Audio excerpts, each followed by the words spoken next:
말씀을 가지고 온 땅을 향하신 하나님의 궁극적인 계획이라는 주제로 말씀을 전하겠습니다. 자, 이사야 공부한 걸 한번 이제 쭉 이렇게 한번 정리를 해 보세요. 1장부터 12장까지는 이 남유다, 예루살렘을 중심으로 하는 남유다와 이스라엘을 향하신, 그러니까 하나님의 택함을 받은 백성을 향하신 말씀들이었습니다. 근데 13장부터 이제 27장까지는 그 바운더리를 넘어서서 그 이스라엘 주변에 있는 열방, 나라들, 그 주변에 있는 나라들에 대한 하나님의 메시지였어요. 주로 이제 심판의 메시지입니다. 그 중에서 어제 23장까지 공부를 했어요. 23장까지 공부를 했는데 이제 오늘 24장부터 27장까지는 이 열방에 대한 메시지를 정리하는 부분이에요. 요약하고 정리하는 그런 부분입니다. 그래서 오늘 24장의 특별히 말씀의 핵심은 하나님의 심판과 구원이에요. 하나님의 심판과 구원. 주로 내용이 오늘 읽어봤지만은 다 어떤 내용이에요? 온 땅에 하나님의 심판이 임해가지고 땅이 흔들리고 모든 게 쇠잔해지고 황폐해지고 망하고 이런 내용입니다. 다 그죠? 좀 이렇게 상징적이고 시적이고 이런 말들로 기록되어서 다 이렇게 쉽게 무슨 말 이해하기는 어렵지만은 한 내용이 다 그거예요. 온 땅에 죄로 가득 찼기 때문에 하나님이 온 땅을 다 심판하신다는 내용인데 그 가운데 이제 14절과 16절을 보면 그 가운데서도 놀라웠게 하나님은 전혀 알지 못하던 저 동쪽에 땅끝에 있던 나라들과 섬들 중에서 있는 사람들이 회개하고 하나님을 찬양하고 예배하는 놀라운 내용이 거기 이렇게 끼어 있어요. 여기에. 그래서 이 온 땅을 향한 하나님의 궁극적인 계획은 하나님이 온 땅에 있는 죄악을 심판하시지만 그러나 심판이 하나님의 목적이 아니라 궁극적인 하나님의 계획은 온 땅을 구원하는 것입니다. 하나님의 은혜예요. 마귀가 아무리 세상을 다 파괴시키려고 해도 마귀는 결코 성공할 수 없다. 하나님이 승리하신다. 할렐루야. 예. 자, 말씀을 좀 보겠습니다. 1절부터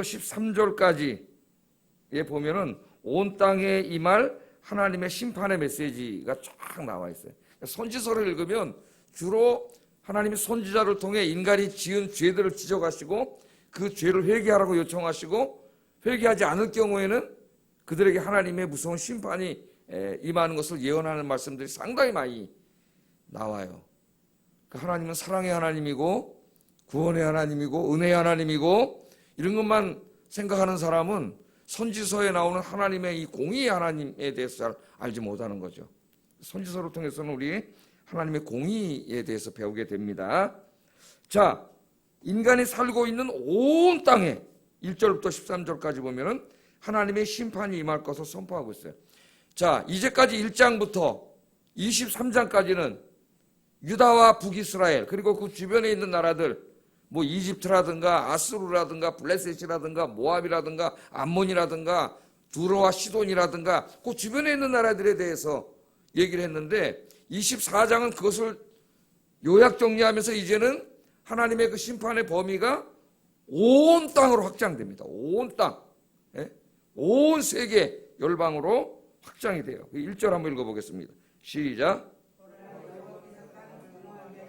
황폐하게 하시며 지면을 뒤집어 엎으시고 그 주민을 흩으시리니 땅을 공허하게 하시며 온 땅을 공허하게 하시며 이렇게 말하고 있는데 여기서 땅은 온 세상입니다. 온 세상.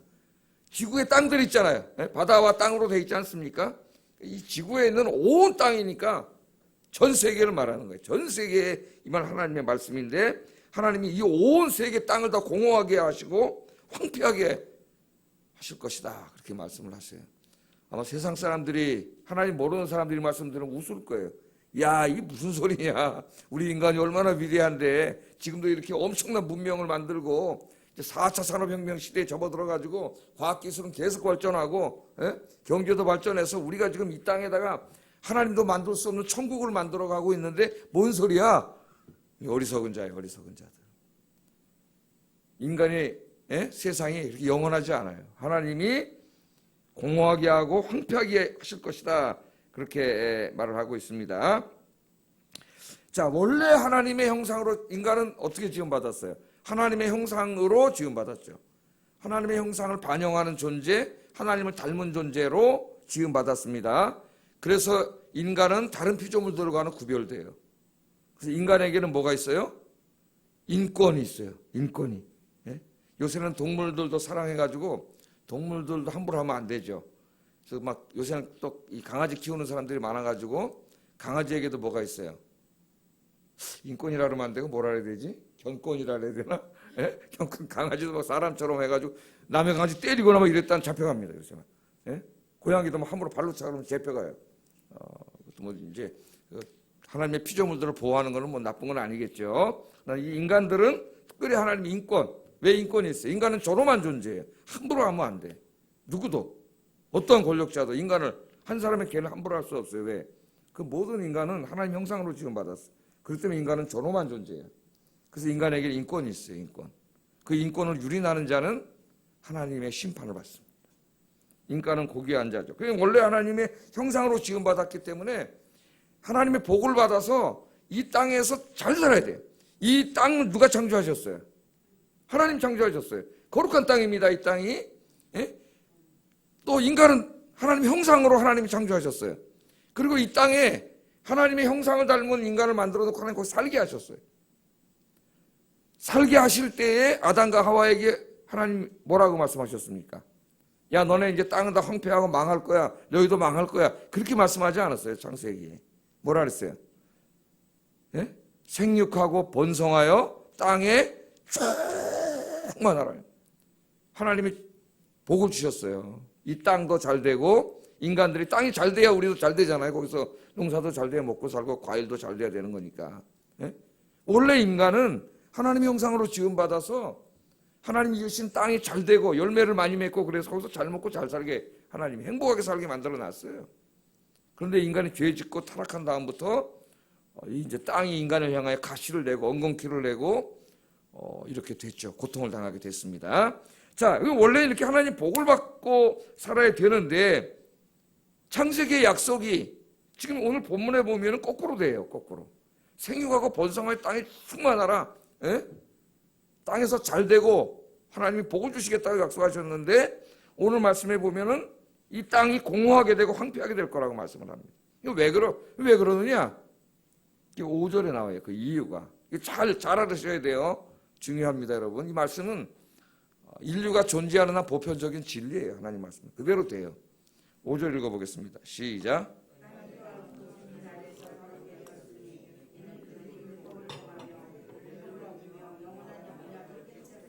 예, 땅이 더럽게 됐기 때문이에요. 땅은 원래 더럽지 않아요. 이 땅은 하나님 만드신 거룩하신 땅이에요.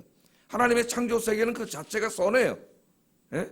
우리 인간이 죄로 더럽히기 전에는 선한 땅이에요. 그런데 이 땅이 더럽혀졌어요. 왜? 그 땅에 사는 주민들 아래서 더럽게 됐어요. 그 주민들이 땅을 더럽혀놨어요. 이 땅을 더럽히는데 뭐로 더럽혀놓은 거예요? 죄로. 참 인간이 죄를 진 다음에요. 인간이 가는 곳에 인간이 많이 가는 곳을 가보면 거기가 다 오염되어 있더라고요. 자연이 아름다워요. 막 동강이 아름답고 막 그래 이제 관광객들에게 조금 즐기라고 개방을 해주잖아요. 정부에서. 그럼 사람들이 엄청나게 갑니다. 거기. 1년만 있다 가보세요. 어떻게 돼요? 쓰레기에다가 막 병 집어던지고 막 온갖 오물이 가득해가지고 자연이 다 망가져. 그래서 저 필리핀인가 어디 보라카이인지 뭐 어딘지 세계적인 관광지잖아요. 청정바다. 거기 필리핀 정부에서 1년 동안 닫아놨어요. 못 들어오게. 너무 오염시켜놔가지고 사람들이 그 모습을 보면 됩니다. 다 땅과 바다를 오염시키잖아요. 그런데 진짜 이 땅을 오염시키는 거는 뭐냐?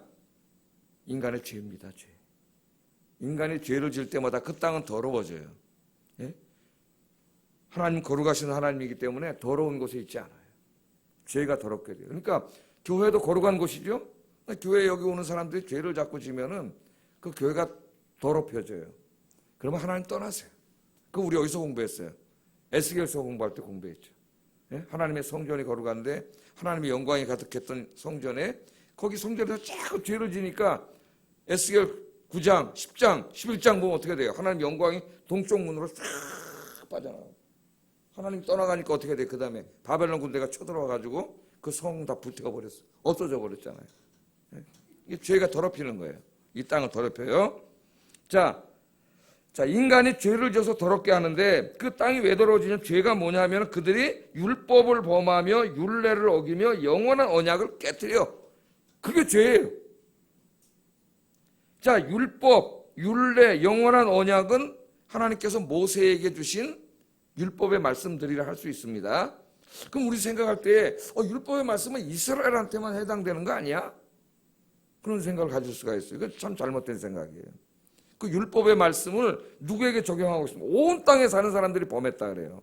그들은 그걸 받은 적도 없는데 실제로는. 그러나 그걸 범했다 그래요.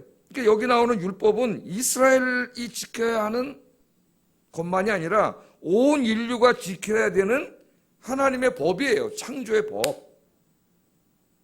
여러분, 대한민국 국민은 뭘 지켜야 돼요? 대한민국 법을 지켜야 돼요. 내 마음대로 막 행동할 수 없습니다. 대한민국의 법을 어기면 법에 의해서 처벌을 받아요. 감옥에 갈 수도 있고, 그죠? 벌금을 물을 수도 있고, 법에 의해서 처벌을 받아요. 하나님의 형상으로 지음받은 사람들이 하나님이 지으신 땅, 이 세상에서 살기 위해서는 어떻게 해야 돼요? 하나님의 법을 지켜야 돼요. 그 하나님의 법을 우리가 모르기 때문에 그것을 하나님의 법이 이런 거야 하고 우리에게 법으로 가르쳐 준 게 율법의 말씀이에요. 율법의 말씀. 그게 이스라엘이라고 하는 그 상황 속에서 주어졌기 때문에 오늘 우리가 직접 문자적으로 지키기 어려운 것이 있지만 그걸 다 요약하면 10계명이죠. 10계명. 10계명 안에 다 들어가요. 10계명. 그것은 이거는 보편적인 법이에요. 기독교인만 지켜야 되는 법이 아니에요. 10계명은. 그래서 이 10계명을 뭐라 그러냐면 우리가 정언명법이라 그래요. 정언명법. 이거는 어떤 상대적인 법이 아닙니다. 이건 절대적인 법이에요. 그런데 오늘날 세상 사람들이 뭐라 그래요? 이 세상 사람들이 상대주의에 빠져 있어요. 제가 설교 시간에 가끔씩 얘기하지만 포스트 모더니즘이라고 이 시대에 우리가 접어들어 있습니다. 그게 이제 우리 젊은이들에게 영향을 미쳐요. 왜냐하면 학교에 가면 이제 그 공부하고 온 교수들이 인문사회가 공부하고 온 교수들의 머릿속에 포스트 모더니즘에 오염되어 있는 사람들이에요. 그 사람들이 애들에게 수업을 하면서 암암리에 계속 가르쳐요. 그게 뭐예요? 포스트 모더니즘의 핵심은 뭐라 그랬어요? 상대주의라 했잖아요. 상대주의. 모든 권위를 부정해요. 모든 권위를 해체하고 모든 권위를 부정해. 절대적인 진리는 없다. 그래. 모든 진리는 상대적이다. 우리 기독교인들이 아니야. 십계명대로 살아야 돼. 그럼 그건 니네 기독교인들의 얘기고, 니네 기독교인들이나 지키면 되지. 예? 우리한테는 강요하지 마. 우리는 우리 생각대로 살 거야. 상대적인. 그것만이 절대 진리라 그래요. 그래서 그럼 제가 뭐라고 질문하라 그랬어요? 교수님 모든 진리는 상대적이라면서요. 그러면 그 교수가 한 말도 절대 진리가 될 수가 없잖아. 그죠? 예? 모든 진리는 자기 상대적이라고 가르쳤잖아요. 그러면 자기가 말한 그것도 상대적이잖아요. 절대 진리가 될 수가 없잖아요. 그렇게 질문하면 얼굴 시뻘개져서 대답도 못해. 그러나 그거는 마귀의 소리예요, 여러분.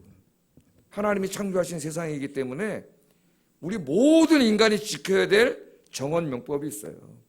그게 하나님의 율법의 말씀이고 그것을 모든 인간들이 지킬 수 있도록 요약하면 10계명이 돼요. 10계명. 이것은 정언명법이다. 우리가 반드시 지켜야 되는 하나님의 법이다. 하나님의 법. 하나님의 형상대로 우리는 지음받았기 때문에 이 땅은 다 하나님의 나라예요. 하나님의 나라에서 살려면, 복을 받고 살려면 하나님의 법대로 살아야지 자기 마음대로 살면 안 돼. 그런데 사람들이 지금 그 법을 어겨 깨뜨렸어요. 깨뜨려 지멋대로 살고 우상 숭배하고 살고 10계명의 제일 중요한 건 하나님 사랑과 이웃 사랑인데 하나님도 대적하고 이웃도 대적하고 자기 개인적인 욕망과 탐욕 이런 걸 이루기 위해서 하나님도 저버리고 하나님도 욕하고 우상 숭배하고 하나님 없다 그러고 자기 욕심을 채우기 위해서 온갖 죄악을 지으면서 살아가죠. 인간이. 그렇게 살아가는 것은 곧 하나님이 축복으로 주신 그 땅을 다 더럽혀 놓는 거예요. 땅이 더럽혀지면 하나님의 심판이 있어요. 하나님의 심판이. 2절 한번 읽어보겠습니다. 시작.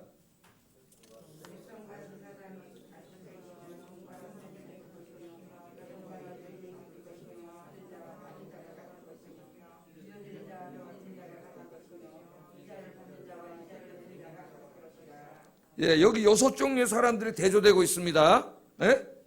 백성과 제사장. 놀라운 건 여기 제사장도 있다는 거예요. 현대어로 말하면 성도와 목사. 그래도 목사는 그래도 거룩한데, 예? 좀 성도 다르고 말씀도 가르치고 그런 좀 하나님하고 좀 더 가까운 사람인 것 같은데 목사도 여기 애누리가 없네요. 이 심판의 대상에 성도나 목사나 차이가 없다 그러잖아요. 조언과 상전, 신분의 차이 또 의미가 없어요. 하나님 심판이 임할 때는 다 똑같아요. 종과 주인이나 목사나 백성이나 죄 지으면은 하나님 앞에 다 평등하게 똑같이 심판을 받아요. 목사라고 하나님 봐주지 않아요. 그래서 에레미야서 읽어보면은 대제사장, 가장 존경받던 대제사장, 하나님의 지성소까지 들어갈 자격을 얻은 대제사장이 어떻게 죽습니까? 맞아 죽습니다. 바벨론 군대들. 백주 대낮에 맞아 죽어요. 더 무서운 심판이 있어요. 목사들에게는. 예? 하나님 말씀대로 바르게 살지 못했을 때 이 심판이 똑같이 임한다. 하나님은 공평한 하나님, 공의의 하나님. 인간은 자기 편은 봐주고 남의 편을 막 잡아놓고 이제 그러잖아요. 자기 편 아무리 잘못해도 다 봐줘. 수사도 안 해. 몇 달이 지났는데 뭐 다 없어져요. 남의 편은 막 없는 죄도 씌워서 잡아내고 막 책상 날라댕기고 막 검사. 대한민국 검사가 양아치가 되어버렸어요. 양아치가. 양아치 집단 같아. 내가 보니까 깡패만도 못한 검찰. 이게 참 부끄러운 일이죠.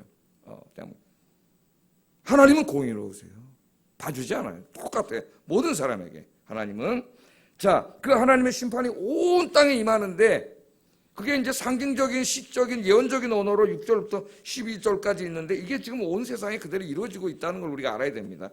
한번 6절부터 12절까지 한번 읽어볼까요? 그러므로 저주가 땅을 삼켰고 그 중에 사는 자들이 정죄함을 당하였고 땅의 주민이 불타서 남은 자가 적도다. 새 포도즙이 슬퍼하고 포도나무가 쇠잔하며 마음이 즐겁던 자가 다 탄식하며 솟구치는 기쁨이 그치고 즐거워하는 자의 소리가 끊어지고 수금 타는 기쁨이 그쳤으며 노래하면서 포도주를 마시지 못하고 독 주는 거 마시는 자에게 쓰게 될 것이라.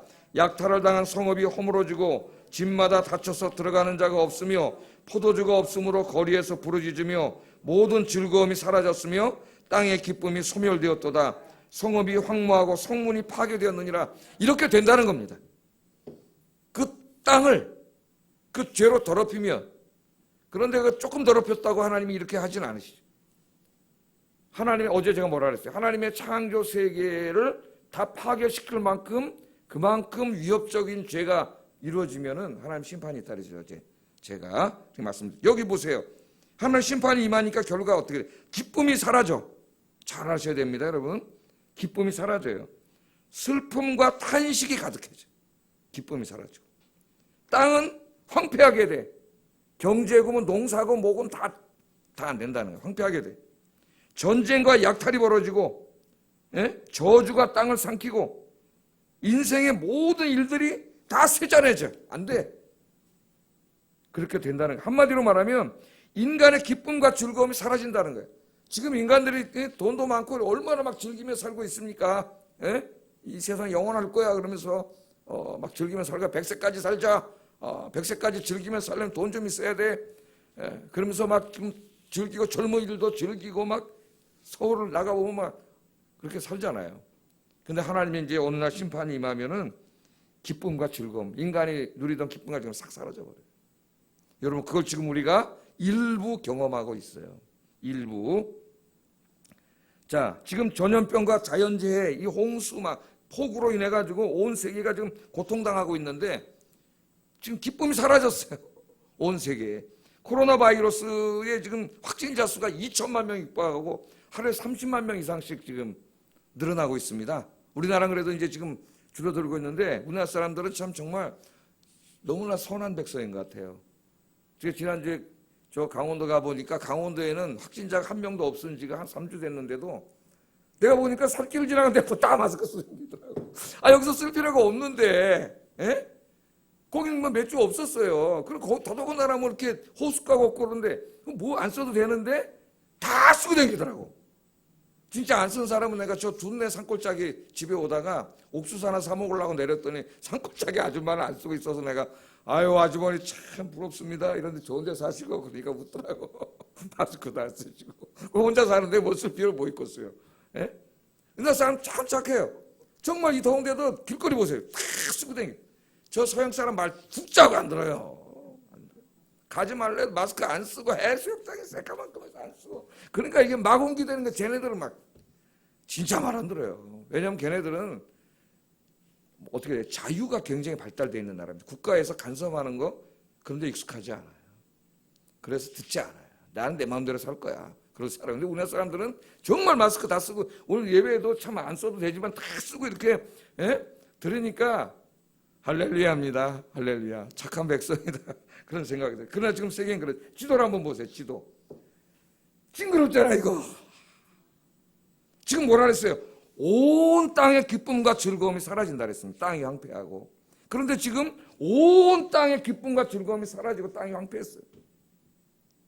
두려움에 떨고 있어요. 불안에 떨고 있어요. 지금 이 말씀이 이것과 비교해 보면은 우리 인간이 이 땅을 더럽혀 놨기 때문에 하나님의 심판이 임한 거예요. 하나님의 심판이. 어떤 사람은 목사들이 이걸 가지고 하나님 심판이라고 한다고 비난하는데 그건 뭐라 그럴까요 이거는? 하나님이 살아 계신데 그럼 하나님하고 관계 없나요? 난 그렇게 말하는 사람들이 물어보고 싶어요. 그럼 하나님과 관계없이 이 2천만 명이 지금 병에 걸려있고 수백만 명 죽어가고 있는데 하나님하고 아무 관계 없는 거예요? 그럼 하나님은 포장게 가만히 나 몰라. 이거 그냥 막 우연히 일어나고 있는 거예요? 나 그 사람들이 묻고 싶어요. 예? 우리가 깨달아야지. 비도 많이 오고 다 떠내려가고 요새 기도를 하다 이렇게 제가 이틀을 지금 거의 밤샜습니다. 어제는 어떻게 밤샜냐면 이제 요새 또 이 차별금지법 동성애 이거 좀 입법하려고 그래가지고 공부를 하고 있어요 제가. 공부를 해서 이제 곧 제가 특강을 한번 할 거예요. 공부를 해서 자꾸 잠을 놓쳐가지고 3시 20분쯤에 잠이 들었어요 어제. 그 40분 자고 왔는데 어제는 또 이렇게 졸리잖아요. 8시쯤에 잠이 들었어요. 저는 길게 못 자요. 11시에 깨버렸어요. 그래갖고 밤새도록 책 읽고 공부하고 뭐 요새 유튜브에 나를 뭐 들고다가 지금 온 거예요. 그래서 우리 포동포동하잖아요 이제. 그 비가 또 와. 그 책 보다가 또 놓고 기도하는 하나님 이 비가 많이 오는데 지금 연천 저쪽 경기도 철원 이쪽은 또 다 이재민이 1000명 났다 그러고 미천한 종이 오나 하나님 이제 좀 비도 그치게 해주시고 전염병도 고쳐주시고 기도하는 거예요. 요새 책보다 기도하고 성경보다 기도하고 설교 준비하다 기도하고 이런 식으로 기도를 많이 해요. 너무 이게 어려우니까. 지금 이 상태에서 이걸 뭐로 볼 거예요? 우리나라를 지금 보세요. 자, 간음죄. 간음이 죄였습니다. 우리나라에. 대법원 판사들이 모여서 폐지했어요. 다 큰 성인들이 그런 거 자기가 알아서 하는 거지 그런 것까지 법에서 하냐? 그러면 살인죄는 뭐하러 처벌해나? 다 큰 사람들이 알아서 살면 되는 거지. 그 간음은 하나님 앞에 큰 죄인데 없애버렸어요. 그 다음에 낙태, 여성의 자율권 보장, 여성의 뭐 선택권 보장을 위해서 낙태해도 된다? 이것도 지금 또 합법화 시킵니다. 그럼 여성의 그런 선택권 보장을 위해서 생명을 죽여도 됩니까? 살인하는 거예요. 애 죽여도 돼요? 그걸 주장하는 사람들이 얼마나 웃기는 사람들이지 아세요, 그놈들이? 저기 저 산에 있는 흐르는 시냇물에 있는 물고기 알 죽는 거는 걱정해가지고 물고기 알 죽이면 안 된다고 오염시키는 놈 잡아가야 된다고 막 이러는 사람들이에요, 그 사람들이. 물고기 알 죽는 거는 걱정하면서 사람 애기는 막 죽여도 된다고 주장하는 놈들이에요. 근데 무슨 인권을 얘기하냐고, 그놈들이. 맨날 입만 벌리면 인권, 민주 이렇게 얘기하는데 사람 죽여도 돼요? 물고기 알만도 못하게 여겨 사람을. 근데 또 지금 뭐 하려고 그래요? 포괄적 차별금지법에서 동성애를 또 합법화시키려고 그래. 하나님이 명백히 금하고 있는 동성애. 이 다 죄악들인데 하나님의 창조의 법을 다 이제는 그냥 개개인이 짓는 것도 죄인데 국가에서 법으로 그냥 이걸 죄가 아니라 그래가지고 국가적으로 죄를 짓는 거예요 지금. 지금 그래가지고 이 문제도 이제 앞으로는 제가 이거 나중에 얘기를 하겠지만 시간이 많이 가서 이렇게 되면 어떻게 되겠어요? 그 땅이 다 더러워지는 거예요. 우리가 이제까지 이런 것들을 다 지키고 기도하면서 거룩하게 우리 기독교인들이 그래도 말씀대로 살려고 몸부림쳤기 때문에 하나님이 그래도 대한민국을 이렇게 불쌍히 여기시고 복을 주신 겁니다. 그걸 깨닫지 못하고 여리석은 인간들이 이제 죄악의 길로 가고 있는 거예요. 그래서 우리 그리스도인들은 뭐 해야 됩니까? 이 땅을 죄악으로 더럽혀지지 않게 힘써야 되겠죠, 우리가. 예?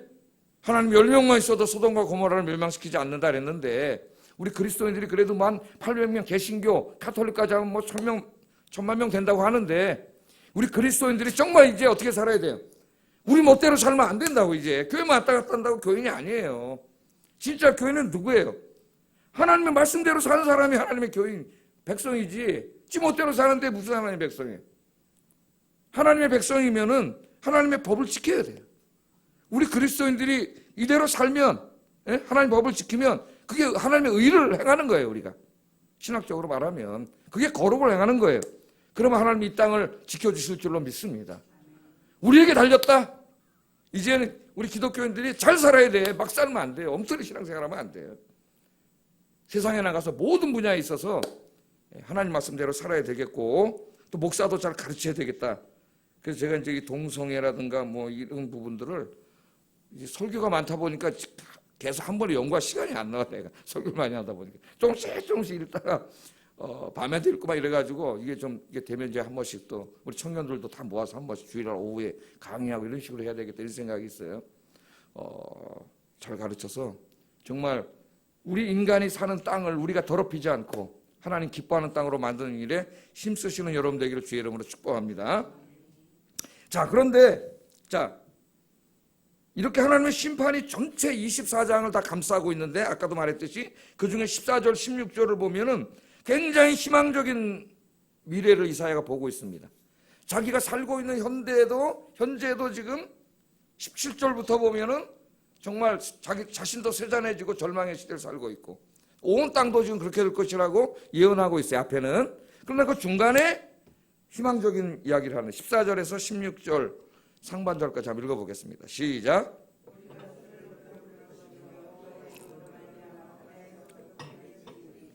그러므로 너희가 동방에서 여호와를 영화롭게 하며 바다 모든 섬에서 이스라엘의 하나님 여호와의 이름을 영화롭게 할 것이라. 땅 끝에서부터 노래하는 소리가 우리에게 들리기를 의로우신 이에게 영광을 돌리세 하도다.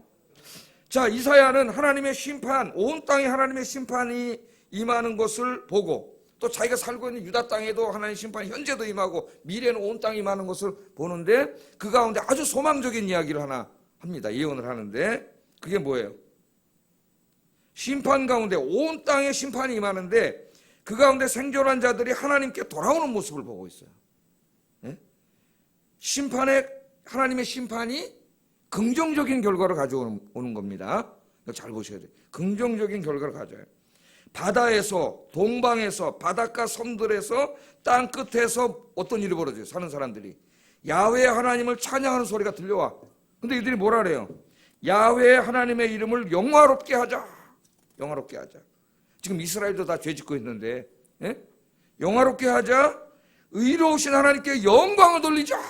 이사야가 보니까 저 멀리 동방 저 섬끝 이런 데서 막 환상을 보는 거죠. 예?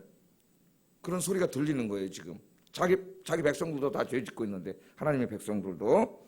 여러분 요한계시록을 보면은 하나님이 이 세상을 구원하기 위해서 두 가지를 사용하시죠. 우리 요한계시록 10장부터 14장까지 읽어보면은 공부를 했잖아요. 그게 두 가지가 뭐 하나는 하나님의 심판이고 하나는 성도들의 복음 전파입니다. 교회의 복음 전파. 두 가지예요. 그래서 7 인재앙, 7 나팔 재앙은 경고의 말씀이죠. 하나님 심판이 임해요. 사람들이 막 두려워 떨어요. 예? 그러면서 사람들의 마음이 겸손해지고, 그죠? 약해지고, 두려움에 떨고, 이런 마음이 되지만, 심판만 갖고는 회개하지 않잖아요. 오히려 어떤 사람들은 더 악해져, 하나님에 대해서. 그러나 마음은 많이 변해 있죠. 그때에 뭐가 이루어져요? 교회의 성도들이 순교하면서까지 복음을 전해요. 결국 이 세상을 구원하는 힘은 뭐예요? 복음 전파죠. 복음 전파. 그러니까 지금 이 하나님의 심판이 이 코로나 바이러스나 이런 것 통해서 우리 인간이 어떻게 돼요? 자기의 무기력감을 느끼고 교만했던 인간이 겸손해지고 두려움이 생기고 그러면서 마음이 많이 열린단 말이죠. 열려 있어요. 물론 욕하는 놈들도 있지만은 욕하는 분들이라 그래, 목사가. 욕하는 분들도 있지만은 마음이 열려 있어요. 열어줄 거예요. 그러니까 이제 코로나 바이러스가 끝나면 우리가 해야 될 일은 뭐예요? 목숨 걸고 전도하는 거죠. 전도하기 제일 좋은 기회예요, 이제. 교만했던 인간이 약해져 있다. 그래서 이 바이러스가 끝나면 우리가 이제 복음 들고 전도해야 돼요. 요한계시록 말씀 그대로 해야 돼요, 우리가 막 순교하는 정신으로 전도하면은 이제 많은 사람들을 구원하는 날이 이루어질 줄로 믿습니다. 근데 이 말씀이 이루어진다는 것을 확신을 주는 게 우리나라랑 한번 연관시켜서, 어제는 레바논하고 연관시켜 봤는데 오늘 우리나라랑 한번 연관시켜 봤어요. 예? 오늘 보면은 15절에 보면은 그러므로 너희가 동방에서 여호와를 영화롭게 하며, 이스라엘의 동쪽이잖아요. 동쪽. 먼 미래에 이스라엘의 저 동쪽 어디에서 여호와를 영화롭게 하는 일이 벌어질 거라래. 그러니까 이스라엘의 동쪽이니까 뭐 기독교 국가가 많이 있죠.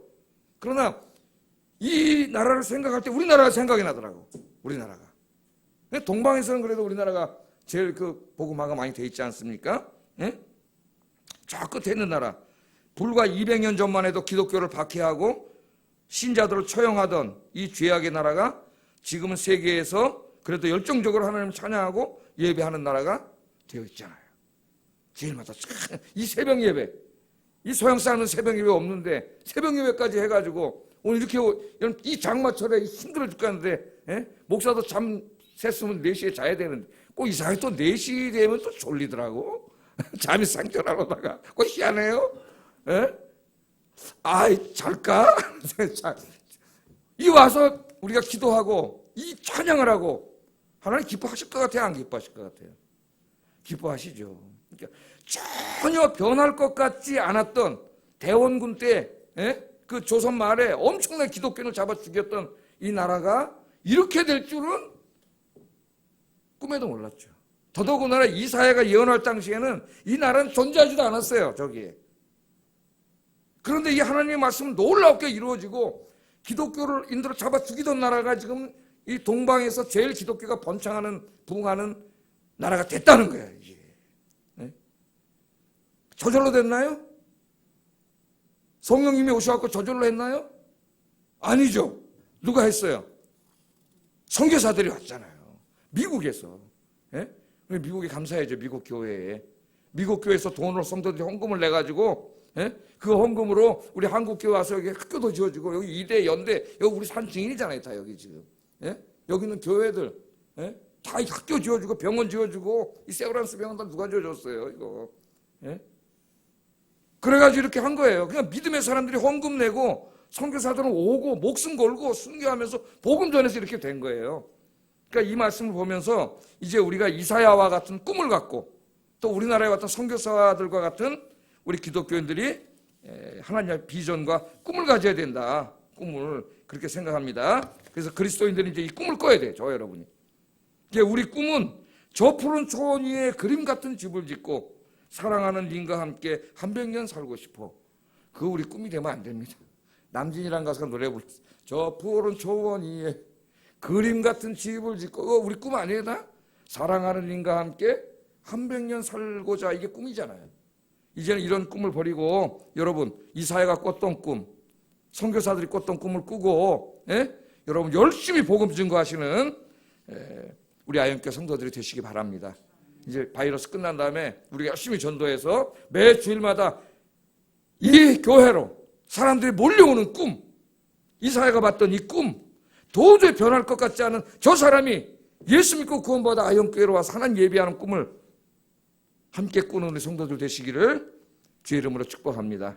또 우리 잘하는 유치부가 이제 성경학교를 하는데 어려운 가운데도 이 아이들이 말씀과 기도 안에서 참 자라가지고 복음의 일꾼으로 쓰임받는 꿈을 갖고 또 아이들을 가르치고 기도하는 우리 아영교회 되기를 주의 이름으로 축복합니다. 기도하겠습니다. 말씀을 생각하면서 기도하겠습니다. 우리의 죄악이 이 땅을 더럽히고 더러워진 땅에는 하나님의 심판이 있습니다.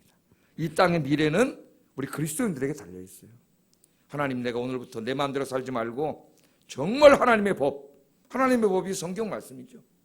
내 삶의 모든 부분에서 하나님의 법, 하나님의 말씀대로 살아서 하나님의 거룩과 의를 나타내게 하소서. 첫 번째 기도 제목이고, 두 번째, 하나님 우리에게 맡기신 복음 전파의 이 사명, 이 민족을 복음화시키는 사명을, 그래서 오늘 이사야에서 예언한 것처럼 저 동방 땅에서 많은 사람들이 여호와 하나님을 찬양하자, 이런 일들이 나를 통해서, 내 전도를 통해서 일어나도록 기도하겠습니다.